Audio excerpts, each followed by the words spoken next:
मैं लुबना एडवोकेट साहबा को भरपूर तालियों से वेलकम करता हूँ।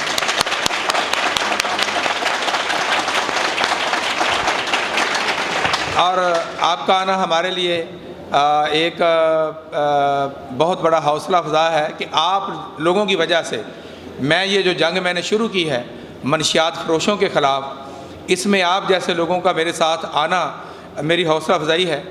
आज हमारा मौजू है जो मैं शाहिद मंजूर गिल साहब को मैं दावत देने जा रहा हूँ।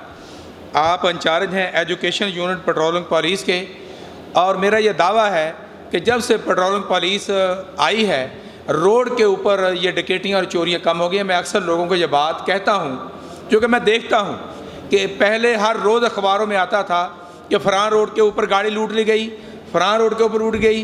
लेकिन जब से पेट्रोलिंग पुलिस आई है हमारे इस पंजाब के अंदर, बाकी मुझे पता नहीं है कि इस जुराइम में बड़ी कमी हुई है।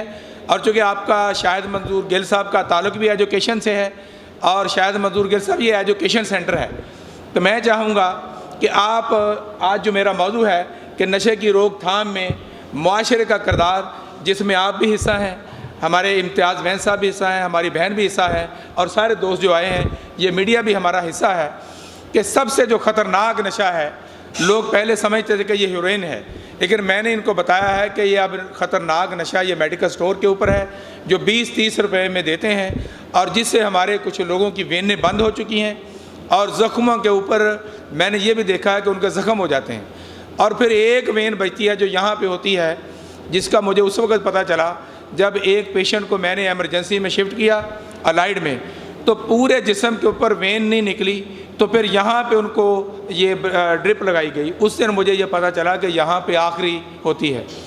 यानी ये जो मेडिकल स्टोर हैं इनको बंद कराना इंतहाई आसान है। मैंने डीसी फैसलाबाद यहाँ पे आए तो उनसे कहा था कि आप मुझे इजाज़त दे दें, एक पुलिस की गाड़ी दे दें कि मैं 50 मोटरसाइकिलों का एक स्क्वाड तैयार करूँगा कि किसी मेडिकल स्टोर को नशा नहीं बेचने दूँगा, और 1 महीने तक इंशाल्लाह पूरे फैसलाबाद की हद तक मेडिकल स्टोरों से नशा ख़त्म कर दूँगा। और मैंने उनको अपना ये प्रोग्राम भी दिया था कि मैं 50 लोगों का एक मोटरसाइकिल स्क्वाड बनाऊँगा, अदारा पेट्रोल देगा और उसके एक बंदा पीछे बैठेगा। 10 लोगों को भेजेंगे कि मक्कू आने तक विज़िट करना है कि कोई मेडिकल स्टोर हर रोज़ विज़िट होगा इंशाल्लाह 1 घंटे का। और 10 लोगों को कहूँगा कि आप मोटरवे तक चेक करें, 10 लोगों को कहूँगा कि आप झांग रोड पैंसरे तक जाएँ, 10 लोगों को कहूँगा कि आप खोलने वाला तक जाएँ।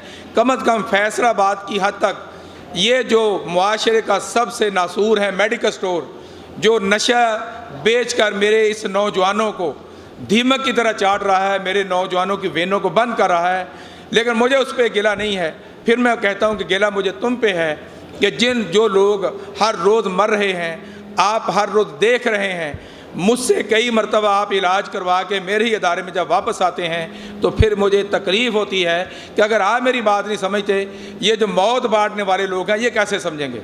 इसलिए मैंने आपसे कहा था कि जिस दिन आप 100 बंदा नशा छोड़ के मेरे पीछे आ जाएगा, फैसलाबाद की हद तक मैं मेडिकल स्टोर बंद करवा दूँगा, लेकिन आप नशा नहीं छोड़ते। अफसोस आप पे भी होता है। जाहिद महमूद साहब ने आपको बताया ना कि आपकी रूहानियत यहाँ से, ये मैंने मस्जिद बना के दी है, ये पाकिस्तान का वाहिद सेंटर है पूरे पाकिस्तान में जो दुनिया का 8वां बड़ा मुल्क है, जो 196 ममालिक जो रजिस्टर है अक़वाम आलम में, उसमें 8वें बड़े मुल्क के अंदर ये वाहिद सेंटर है जिसमें RO प्लांट है जो साफ़ पानी मुहैया करता है। ये वाहिद सेंटर है, यहाँ पे मस्जिद मौजूद है। ये वाहिद सेंटर है, यहाँ पे पार्क मौजूद है। ये वाहिद सेंटर है कि यहाँ पे मारने की बजाय इनकी सोच को बदलने के लिए काम किया जाता है।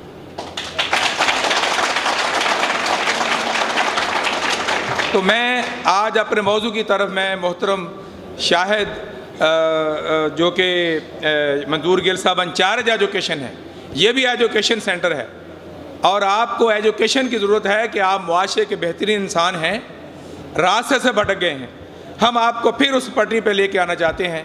तो मैं भरपूर तालियों में मोहतरम शाहिद मंजूर गिल साहब in charge education patrolling police Faisalabad को गुजारिश करूँगा कि वो आएँ और अपने खिताब से मिलवाएँ।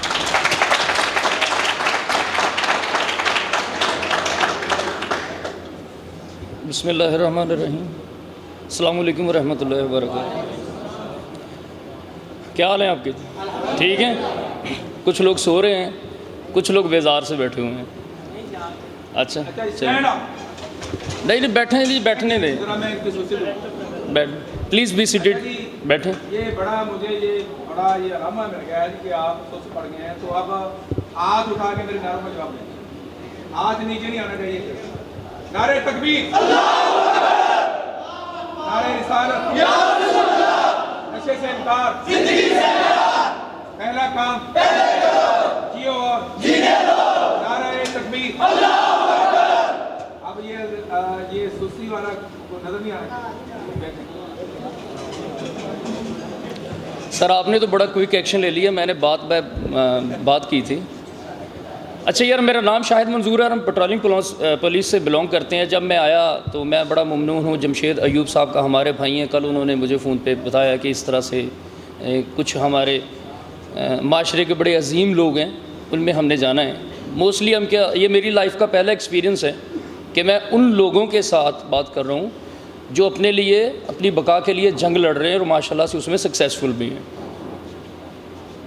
तो बात तो मैं कुछ मौजू पे करना चाह रहा था आपसे, लेकिन मैंने सोचा है कि मैं टू दी पॉइंट कोई बात आपसे करना चाहता हूँ एक काउंसलिंग की सूरत में।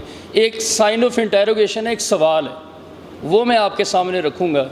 उसका मुझे जवाब जो है वो आपने प्रैक्टिकली देना है, अभी नहीं मुझे चाहिए, लेकिन एक सवाल है, उस बंदे का सवाल है, उस कौम का सवाल है जो बॉर्डर पे खड़े हैं और अपनी जानों को कुर्बान कर रहे हैं।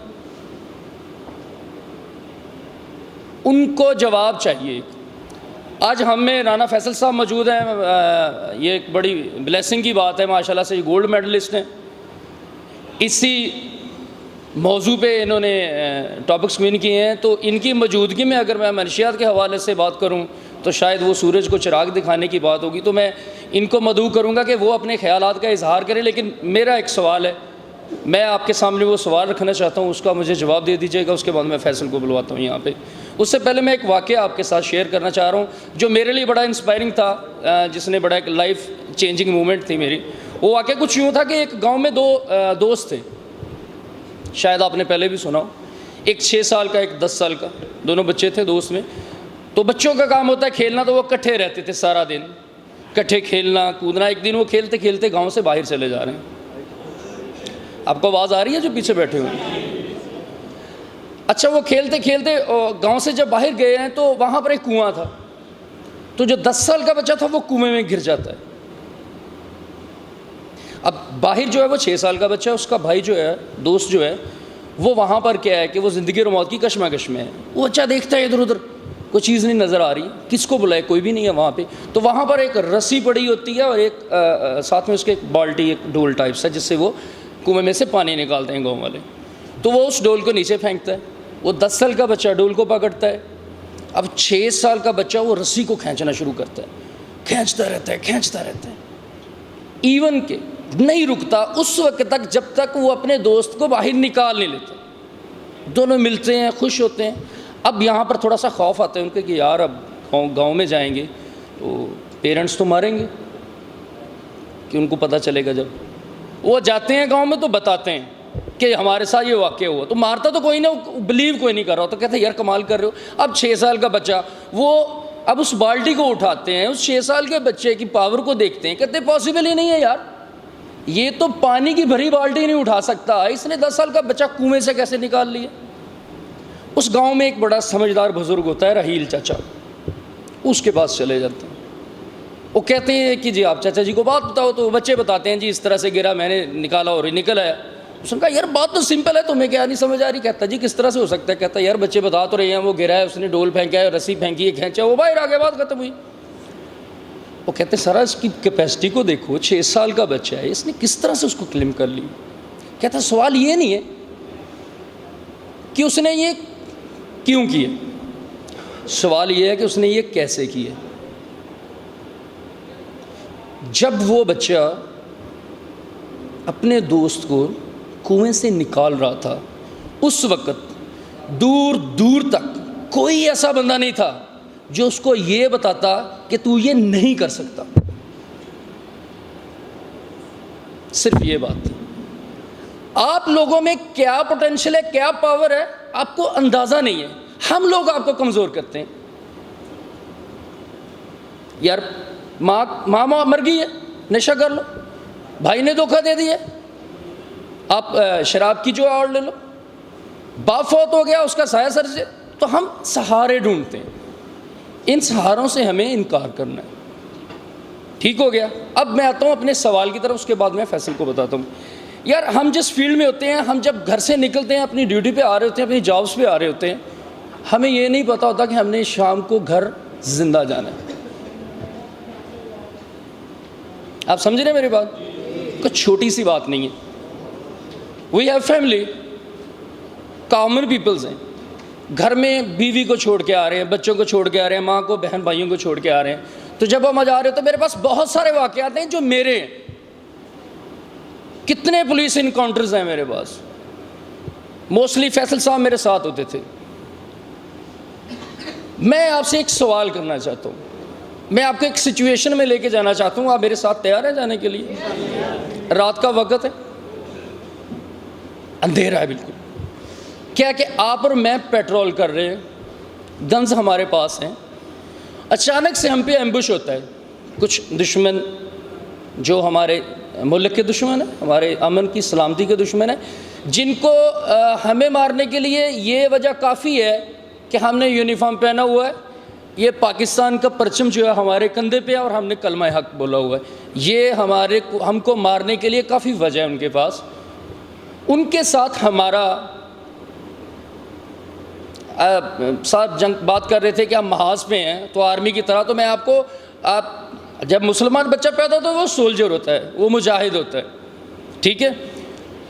आप मेरे साथ हैं, आप मेरी टीम में हैं, तो क्या है कि हमारे साथ कुछ जो क्रिमिनल्स हैं वो नबर्द आज़मा हो गए। अब वहाँ पर सिचुएशन है कि वो हम पे फायर कर रहे हैं, हमने ओढ़ लिया, हम अपनी टेक्निकलिटी के हिसाब से उनको रिटेलिएट कर रहे हैं, ठीक है। अब वहाँ पर क्या एक जज्बा है। अब दो सिचुएशंस हैं, मोबाइल्स होता है सभी के पास, क्या करोगे? अपनी माँ को फ़ोन करोगे कि अम्मा कुछ बंदे हैं जिनके साथ मैं महाज फराई कर रहा हूँ, तो शायद मैं वापस ना आ सकूँ, और अगर मैं वापस ना आया, अगर खून में लथपथ मेरी लाश आई, तो घबराना नहीं है। या अपने भाई को फ़ोन करोगे, या अपनी बीवी को फ़ोन करोगे, या अपने जो दोस्त हैं मुझे बैकअप करोगे। सर आप एडवांस हो, हम साथ में हैं, घबराने की बात नहीं है। जब तक हमारा सांस चल रहा है हम आपके साथ खड़े हैं और हम लड़ेंगे। क्या करेंगे? लड़ेंगे। हम सभी शहीद हो गए, हमारी गन्स वहाँ पे पड़ी हुई हैं। किस चीज़ के लिए आप अपनी जान को कुर्बान कर रहे हो? अल्लाह की रज़ा के लिए तो कर ही रहे हो। किन लोगों के लिए कर रहे हो? ये पीछे से मुझे जवाब चाहिए, किन के लिए करो? खड़े होके यार एक बंदा बताए मुझे। इस्लाम के लिए। शाबाश जी। जी भाई, मुझे आवाज़ नहीं है आपकी। इंसानियत के लिए, अपने परचम के लिए, अच्छा, और पाक फौज में तो आप हो ना। आप किनको सिक्योर करते हुए अपनी जान दे रहे हो? पीछे कौन है? अगर आप उनको नहीं रोकोगे तो वो किनको जाके मरेंगे? बहुत अच्छी बात, क्लैपिंग करें इस बच्चे की। आप अपनी जान को कुर्बान कर रहे हो इस नेशन के लिए जो आज मेरे सामने बैठी हुई है। तो वहाँ पर कोई स्पीच नहीं छोड़ के जा रहे हो।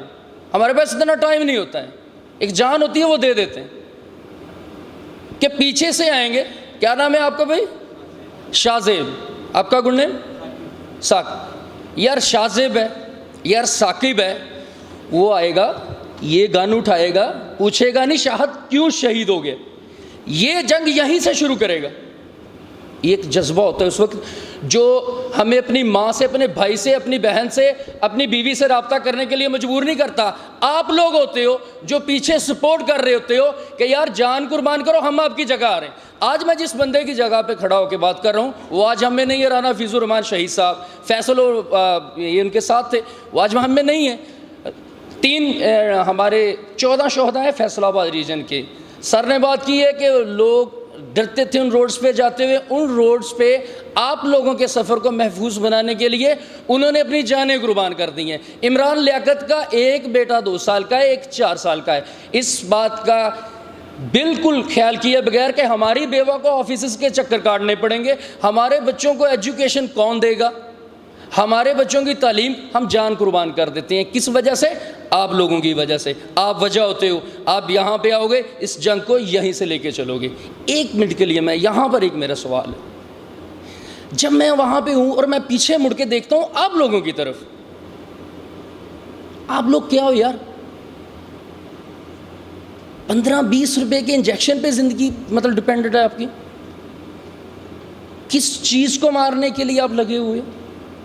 तो जब मैं वहाँ पे रुकता हूँ, मैं पीछे देखता हूँ, यार एक अपाहज कौम है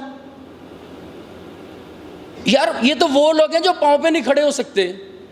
मुझे वो जवाब आपने देना है कि मैं वो अपनी गन छोड़ दूं या मैं वो जंग करूं और अपने आप को कुर्बान कर दूं। ये मेरा सवाल है आपके, इसका जवाब मुझे आप लोगों ने देना है। किस नेशन के लिए हम मरे? एक महाज पे 2 भाई हैं, एक बुलेट आता है, यहाँ से लगता है यहाँ पे निकल जाता है, वो गिरता है। वो खुद बता रहा है, कहता है मैंने शहादत के लिए मैं वेट कर रहा हूँ। 1 मिनट गुजरा है, ब्लीडिंग हो रही है, 2 मिनट गुजरा है, साथ में वायरलेस की है। तो सेम पोस्ट पे उसका भाई था, वो साथ वाले महाज पे था, वो बैकअप के लिए उसको आ रहा था। 3 मिनट गुजर गए, जब 4था मिनट गुजरा तो उसने कहा कि नहीं यार शहादत नहीं आ रही। दोबारा गन पकड़ता है, दोबारा शुरू हो जाता है। मीनवाइल उसका भाई पहुँचता है, उसको कहता क्या हो गया यार? जब तक आखिरी सांस है और खून का एक भी कतरा है, इस मुल्क का कर्ज है, उतार। सगा भाई है। मीनवाइल एक ग्रेनेड आता है, फटता है। वो जो वापसी पे उसको बैकअप के लिए उसका भाई आया होता था, उसको अल्लाह पाक शहादत दे देते हैं। वो बंदा आज भी जिंदा है, उसका ये सारा चेहरा है ही नहीं यहाँ पे। उस बंदे ने चेहरा और अपने भाई की कुर्बानी दी है आप लोगों के लिए यार। वो यार इन स्टेट ऑफ वार, हम हालत जंग में हैं आज भी। आप जब पैदा हुए आप पे कर्ज है। आपने अपने पेरेंट्स को, बड़ी अच्छी बात की ज़ाहिर महमूद कासमी साहब ने और उससे पहले एहसन सईद साहब ने, कि आपने अपनी वालदा को सपोर्ट करना है। एक माँ एक बच्चे को पालती है तो उसकी ज़िंदगी सारी गुजर जाती है, वो बूढ़ी हो जाती है, उसकी कमर झुक जाती है, उसकी नज़र कम हो जाती है यार उसके चेहरे पे, एक बच्चे को पालते हुए। उस बच्चे वो डिपेंडेंट होती है, जब मेरा बेटा जवान होगा, बड़ा होगा, तो ये मुझे सहारा देगा। अब उस माँ की उम्मीदों को देखो, कोई एक पल के लिए टूटने गई। आपने क्या किया? वो जन्नत जो आपकी माँ के कदमों के तले, आप उसके साथ क्या सलूक कर रहे हो? एक लम्हे के लिए सोचो मेरे भाई। फिर इस नेशन की तरफ जिम्मेदारी है आपकी। इंडिया हमारे सर पे चढ़ा बैठा हुआ है, क्या करोगे आप लोग? खुद से जंग करनी है, उन लोगों को हमने बताना है। आपके लिए 4 बंदे चाहिए आपको संभालने के लिए, या आपने एक एक मिनट के बाहर से 4-4 बंदों को जाके संभालना है? फैसला आपने करना है।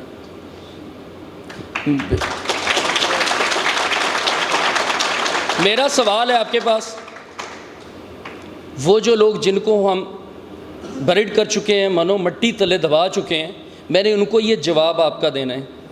क्या मैं उनसे जाके बोलूँ उनकी कब्र पे कि यार आप लोगों ने फजूल में अपनी जानें कुर्बान की हैं, बेमकसद है तुम्हारी मौत, या किसी मकसद के तहत है? जवाब आपने प्रैक्टिकली मुझे देना है, अभी मुझे नहीं चाहिए। नेक्स्ट जब मैं आऊँगा, चेहरे मैंने देख लिए, मुझे आप लोगों ने अमली तौर पे इसका जवाब देना है, और देंगे आप? तैयार हैं आप? मैं फैसल साहब को दावत देता हूँ कि वो यहीं से सिलसिला कलाम चलाएँ और कुछ आपको मोटिवेशनल स्पीच दें। आपके एंड पे मैंने तो कोई एक सवाल अपना करना था। अपना ख्याल रखिएगा, दुआओं में याद रखिएगा। अल्लाह हाफ़िज़।